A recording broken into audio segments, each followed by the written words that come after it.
Hi, welcome back. This is part 3 of this restoration of the Saba Freiburg W2, one of my favorite tube radios, at least in brand. I've never restored a W2 before. This is the first. This is also the oldest Saba that I've got stuck into, and come up with some very interesting snags, if you'll call them that. But before I go into that, I'll put in the description the links to the first and second part of the series. And there have been 2 mini sideshows. One was the stuffing of this filter can. I thought I'd do a separate small video on how I go about restuffing it. And the second one was the conversion of this Selenium rectifier for 2, or rather 4 silicon diodes. That's also a separate video, and both of those I will link in the description below. The third section of the work, which is part of this video, was the commencing of the recapping work. But before I did that, I discovered that this switch was defective. This is the tone control switch, and it activates that thing over there, which is an indicator of where your tone is. This leftmost would be more treble, less bass, and as you go across the 5 positions all the way to the maximum bass at the end. The switch was completely messed up. The ball bearings inside had come off, and what I did was I actually dismantled the whole thing, dismantled the whole switch assembly. The potentiometer volume pot is at the back, so I cleaned that up with contact cleaner, got rid of the scratching that you hear when you put the volume up. And I also replaced all the caps that were way out, connected to the actual assembly. There are quite a few of them. They're all part of the tone control circuit of the radio. And that was quite a job in itself, because the switch is very finicky and delicate, so you have to go about it very carefully. So what I've done so far, since the last video, as I said, the filter caps have been restuffed. The result was a significant reduction in the ripple voltage that I measured in the second video of the series on the B+. So that was to be expected. What was not to be expected is that there was a hum that persisted, and it was quite a significant hum. My idea then was to try and determine whether it was mains hum or filtered hum. In other words, was it 50 Hertz, which is what we have here, or was it 100 Hertz, which is what you'd expect after the rectifier? If it was mains hum, my guess would have been that it's something to do with the heaters sending AC into the line through one of the valves. If it was 100 Hertz hum, it would have to do with insufficient filtering. My surprise was that it was neither. It was 27 kilohertz hum, which was not really hum, it's an oscillation that's going on there, around 27 kilohertz. And the end result of that was that it also accented the mains hum that we had in the system anyway. So we have an oscillation here somewhere, and it's really sneaky because it doesn't come on all the time. In fact, when you switch on the radio, it's not there. And I'm going to try to recreate that, because I haven't switched on the radio today yet. I'm going to try to recreate that to show you on the oscilloscope what we get. There's obviously some kind of oscillation going on. And I would guess it's a capacitor because of the slow activation on it. The fact that it doesn't start off right away would indicate that maybe it's waiting for some leakage in the capacitors to build up. That would be my guess, but I wouldn't bet on it yet. But I still haven't come to that capacitor, obviously. I've replaced quite a few capacitors, and I will show you now on the schematic. Here we have the schematic, and the green, all the green is what has actually been checked. And when I mean checked, I mean checked. All resistors were measured. Some of them had to be desoldered to get a proper reading. Capacitors have basically all been changed, with very, very few exceptions. There are one or two polystyrenes that I've come across, and those very rarely go off value, so I've left them in for now. I say for now because I'm not sure what the result at the end will be, but we'll leave it there for now. All the others, those black Saba caps, have been replaced so far in the circuit, and so far is the following. We've got the entire power supply here, which was set, the input was set to 220 volts, and the result was I was getting 6.98 or 6.97 volts on the heaters. Now that's a bit high. I wanted 6.3 or closer. Now I know that I have a higher than usual mains voltage in here. I have 235 or so instead of the 220, which the transformer setting was for. So I expected something like that. What I got out of the Selenium rectifier was 238, I believe, and the schematic shows here that I should be getting 270. So I wanted 270, I got 238. So result was I had too much input voltage, too little output B+.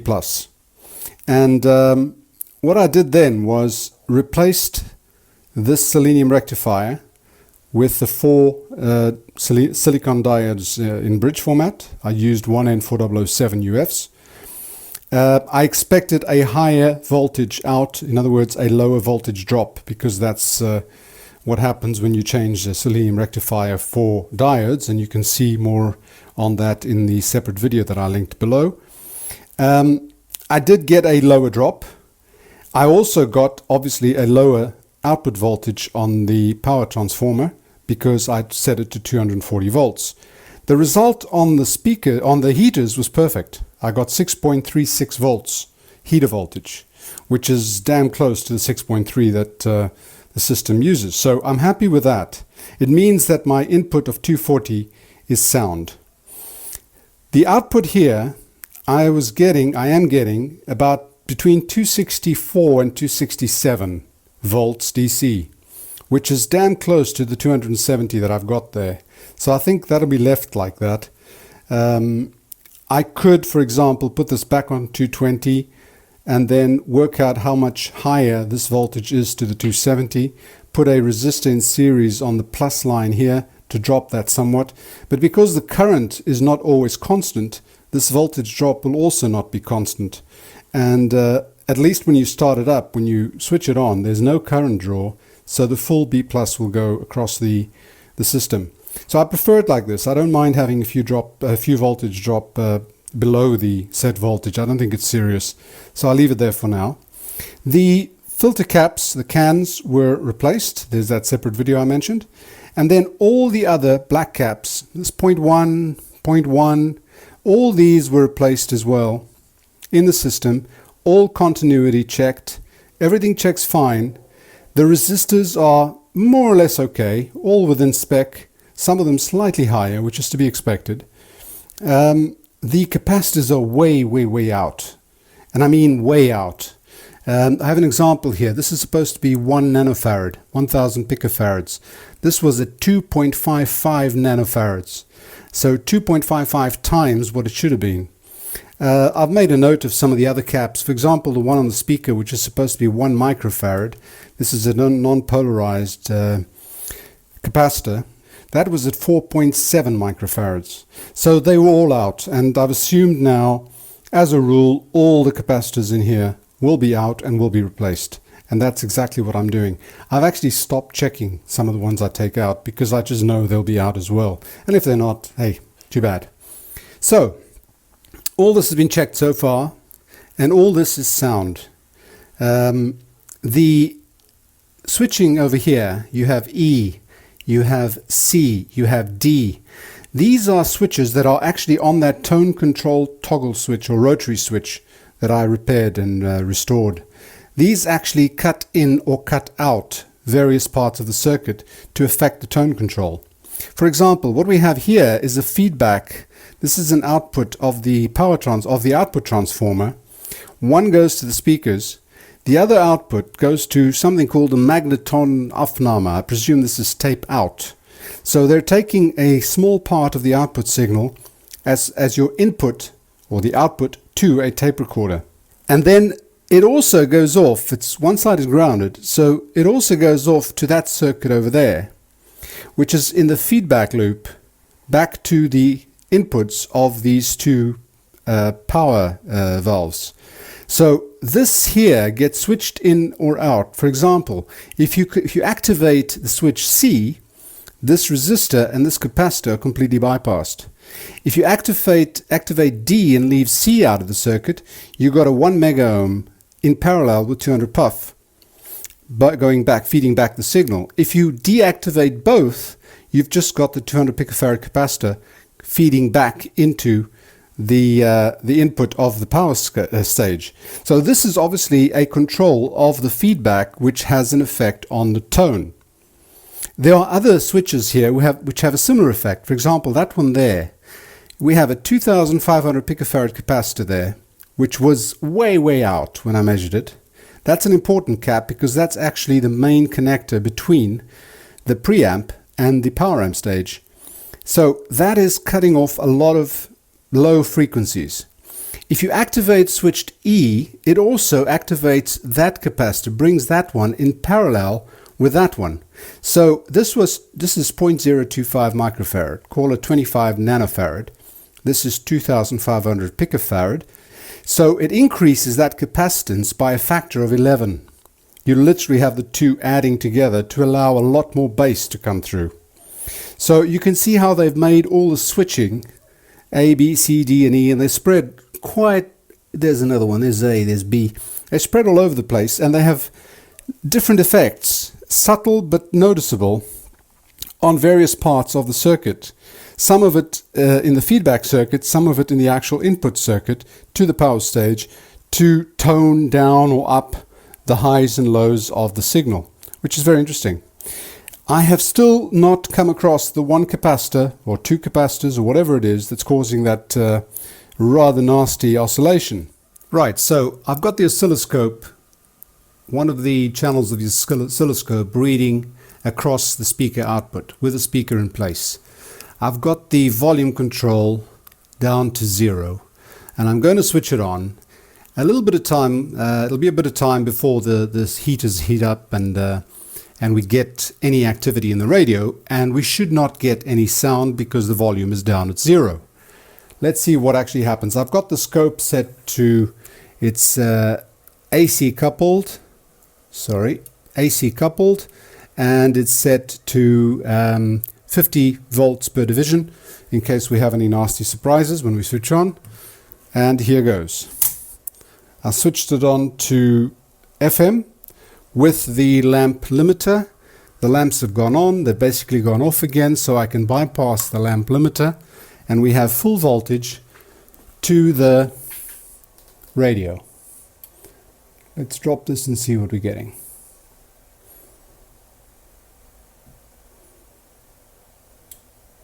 There we go. It's come on right away. The hum is there right away. And what we've actually got is 17 volts peak to peak. Volume control is at 0, remember? 17 volts peak to peak with 29 kilohertz of frequency on there. I have got the automatic frequency reading at the bottom, 29.4 or so, it's jumping around kilohertz. I've also got the two cursors in place which show me a delta X of 35.2 microseconds, which is 28.4 kilohertz. So it confirms it, and it's 17.6, 17.4 volts peak to peak. That is the challenge. Now, that can only be an oscillation that's coming through. Unfortunately, I couldn't show you the result of that coming on later, because usually it comes on sometime after I switch the radio on. This time it's just come on right away. So that's where we have it so far. So watch this. We have the oscillation there. as expected, 29 kilohertz. Now, when I put up the volume, the oscillation actually disappears and you start seeing the audio wave coming out of the speaker. And it's not just the speaker sound, not just the audio that's overpowering the signal of the oscillation. It seems to be that the oscillation actually disappears. Watch.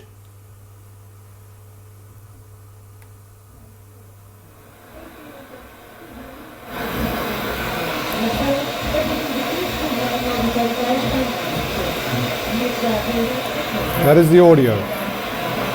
Static, because I have no antenna, but that's the audio. When I reduce the volume of the audio, we're back to the oscillation.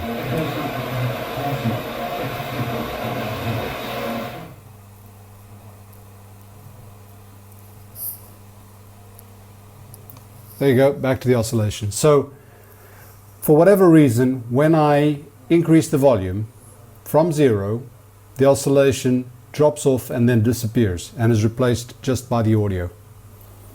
Something to look at. That's just that's a hint of where the problem might be. Oh well, a bit more pondering required.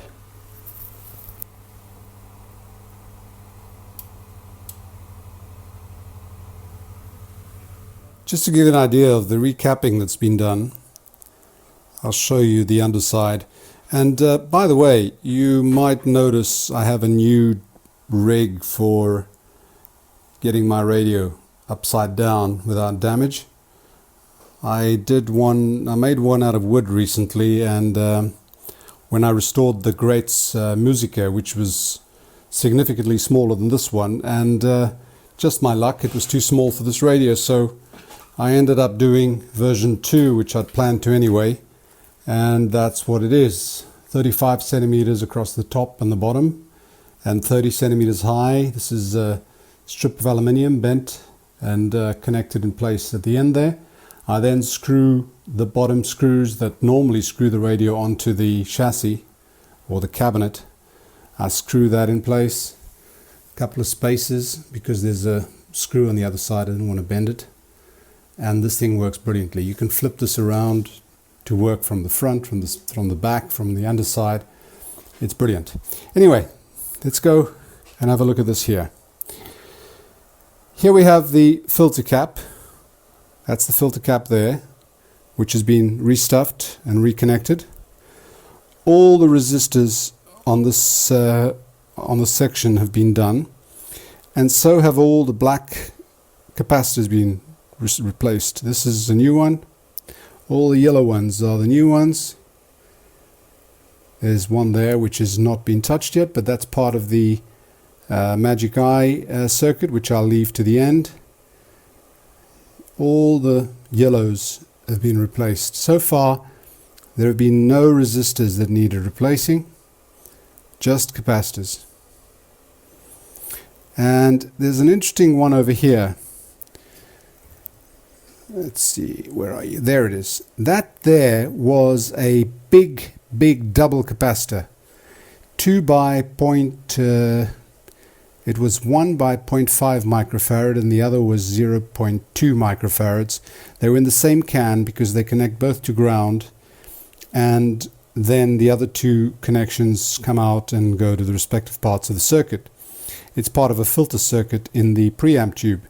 So what I did was I was going to restuff it, but these caps are difficult to restuff. So I created this new cap, as it were. I wired them together underneath that plastic heat shrink and put the heat shrink in place exactly where the other one was. There is one capacitor here. It's part of the, this is a cathode capacitor for the EF40 preamp. And that again was a very big capacitor that actually occupied this blank space down here.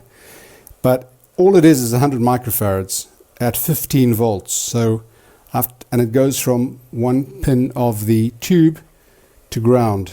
And since the center of that tube is ground, I just tacked it on there so that it doesn't need to have all the wires running around the chassis and picking up hum.